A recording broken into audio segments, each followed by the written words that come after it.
ಶ್ರೀ ಗಣಪತಿ ಶಾರದಾ ಗುರುಭ್ಯೋ ನಮಃ. ಉತ್ತರಂ ಯತ್ ಸಮುದ್ರಸ್ಯ ಹಿಮಾದ್ರೇಶ್ಚೈವ ದಕ್ಷಿಣಂ ವರ್ಷಂ ತದ್ ಭಾರತಂ ನಾಮ ಭಾರತೀಯತ್ರ ಸಂತತಿ. ಶ್ರೋತೃಗಳಿಗೆ ಶ್ರೀ ಸ್ಕಾಂದ ಮಹಾಪುರಾಣದ 3ನೆಯ ಬ್ರಹ್ಮಖಂಡದ ಧರ್ಮಾರಣ್ಯ ಮಹಾತ್ಮ್ಯದಲ್ಲಿ ತೀರ್ಥ ಮಹಾತ್ಮ್ಯ ವರ್ಣನವೆಂಬ 28ನೆಯ ಅಧ್ಯಾಯಕ್ಕೆ ಸ್ವಾಗತ. ವ್ಯಾಸನು ಹೇಳುತ್ತಾನೆ, ಗೋವತ್ಸದ ನೈಋತ್ಯ ದಿಕ್ಕಿನಲ್ಲಿ ಲೋಹಯಷ್ಟಿ ಎಂಬ ತೀರ್ಥವು ಕಾಣಿಸುವುದು. ಅದರಲ್ಲಿ ಮಹಾದೇವನು ಸ್ವಯಂಭೂ ಲಿಂಗರೂಪದಿಂದ ಸನ್ನಿಧಾನಗೊಂಡಿರುವನು.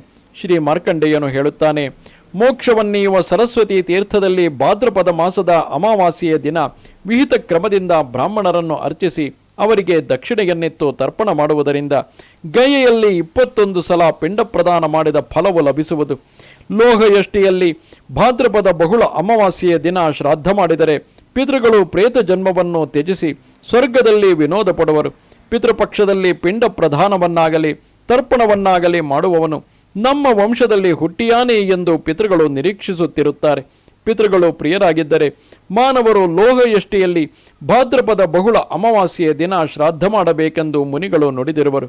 ಸರಸ್ವತಿ ತೀರ್ಥದ ಜಲದಲ್ಲಿ ಮಿಂದು ಬಿಳಿಯ ಎಳ್ಳು ಮಿಶ್ರವಾದ ಹಾಲಿನಿಂದ ತರ್ಪಣ ಮಾಡಿದವನ ಪಿತೃಗಳು ನಿಶ್ಚಯವಾಗಿಯೂ ತೃಪ್ತಿಗೊಳ್ಳುವರು.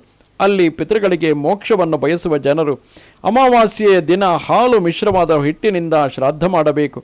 ಮೋಕ್ಷಾರ್ಥಿಯು ರುದ್ರ ತೀರ್ಥದಲ್ಲಿ ಬಟ್ಟೆ ಮೊದಲಾದವುಗಳಿಂದ ಅಲಂಕೃತವಾದ ಆಕಳನ್ನು, ವಿಷ್ಣು ತೀರ್ಥದಲ್ಲಿ ಚಿನ್ನವನ್ನು ದಾನ ಮಾಡಬೇಕು. ಗಯಾ ಕ್ಷೇತ್ರದಲ್ಲಿ ಶ್ರೀ ವಿಷ್ಣುವು ತಾನೇ ಸಾಕ್ಷಾತ್ತಾಗಿ ಪಿತೃರೂಪದಿಂದ ನೆಲೆಸಿರುವನು. ನರನು ಆ ಪುಂಡರೀಕಾಕ್ಷನನ್ನು ಧ್ಯಾನಿಸಿದರೆ ಋಣತ್ರಯಗಳಿಂದ ಮುಕ್ತನಾಗುವನು. ಆ ಗಯೆಗೆ ಮಾನವನು ಹೋಗಿ, ಸ್ವಾಮಿ, ಪಿತೃಗಳಿಗೆ ಪಿಂಡ ಪ್ರದಾನ ಮಾಡಲು ನಾನು ಇಲ್ಲಿಗೆ ಬಂದಿರುವೆನು. ಈ ಪಿಂಡವನ್ನು ನಾನು ನಿನ್ನ ಕೈಯಲ್ಲಿಡುವೆನು. ಪರಲೋಕದಲ್ಲಿರುವ ಪಿತೃಗಳಿಗೆ ನೀನಿದನ್ನು ಒಪ್ಪಿಸು ಎಂದು ಪ್ರಾರ್ಥಿಸಿ ಆ ವಿಷ್ಣುವಿನ ಹಸ್ತದಲ್ಲಿ ಪಿಂಡವನ್ನು ಕೊಡಬೇಕು. ಚಂದ್ರನು ಕ್ಷೀಣನಾಗಿರುವ ಭಾದ್ರಪದ ಬಹುಳ ಚತುರ್ದಶಿಯ ದಿನ ಪಿತೃಗಳಿಗೆ ಪಿಂಡ ಪ್ರದಾನ ಮಾಡಿದರೆ ಅವರು ಶಾಶ್ವತವಾದ ತೃಪ್ತಿಯನ್ನು ಪಡೆಯುವರು. ಗಯಾ ಕ್ಷೇತ್ರದಲ್ಲಿ 21 ಸಲ ಪಿಂಡ ಪ್ರದಾನದಿಂದ ಪಿತೃಗಳು ತೃಪ್ತರಾಗುವರು. ಈ ಲೋಹಯಷ್ಟಿ ತೀರ್ಥದಲ್ಲಿ ಭಕ್ತಿಯಿಂದ ತರ್ಪಣ ಮಾಡುವುದರಿಂದ ಮಾತ್ರವೇ ಅವರು ತೃಪ್ತಿಗೊಳ್ಳುವರು. ಇಲ್ಲಿ ಮಾಡಿದವನು ಶಾಶ್ವತ ಸುಖವನ್ನು ಪಡೆದು ತೃಪ್ತನಾಗುವನು. ಫಲದಾನವನ್ನಿತ್ತವನು ಭಕ್ತಿಯುಳ್ಳ ಪುತ್ರರನ್ನು, ಅಭಯದಾನ ಮಾಡಿದವನು ಆರೋಗ್ಯವನ್ನು ಹೊಂದುವನು.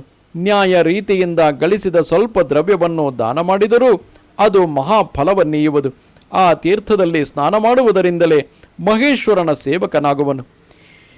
ಇಲ್ಲಿಗೆ 81,000 ಶ್ಲೋಕಗಳ ಸಂಹಿತೆಯೆಂದು ಪ್ರಸಿದ್ಧವಾದ ಶ್ರೀ ಸ್ಕಾಂದ ಮಹಾಪುರಾಣದ 3ನೆಯ ಬ್ರಹ್ಮಖಂಡದ ಧರ್ಮಾರಣ್ಯ ಮಹಾತ್ಮ್ಯದಲ್ಲಿ ತೀರ್ಥ ಮಹಾತ್ಮ್ಯ ವರ್ಣನವೆಂಬ 28ನೆಯ ಅಧ್ಯಾಯವು ಮುಗಿದುದು. ನಮಸ್ತೆ ಶಾರದೆ ದೇವಿ ಕಾಶ್ಮೀರ ಪುರವಾಸಿನಿ ತ್ವಾಮಹಂ ಪ್ರಾರ್ಥಯೇ ನಿತ್ಯಂ ವಿದ್ಯಾದಾನಂಚ ದೇಹಿಮೆ. ನಮಸ್ಕಾರ.